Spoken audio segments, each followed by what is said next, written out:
বিশুদ্ধ পরিবেশ ও সুস্থ পরিষ্কার সবুজের বার্তা ছড়িয়ে ওয়াকাথন কর্মসূচির আয়োজন করা হয়।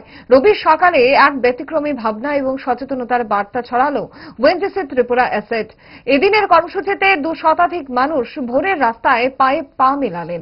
বার্তা একটাই, স্বচ্ছ সবুজ ও স্বচ্ছ পরিবেশ গঠন।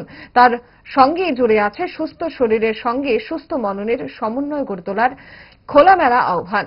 শহরের নানা পথ ঘুরে সাঙ্গ হয় এদিনের কর্মসূচি। এই কর্মসূচির নেতৃত্বে ছিলেন আয়োজক সংস্থার asset manager Shrikrishna Kumar.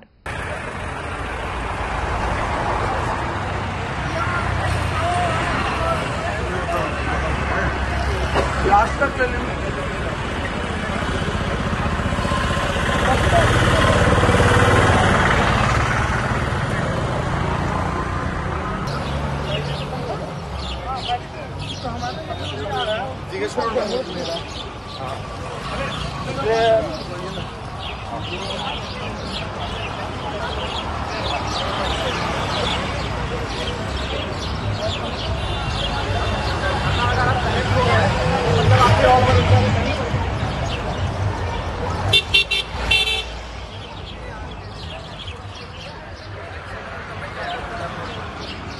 Walk कर रहे हो खाली फोटो खींच रहे हो? हम फोटो खींच रहे हैं।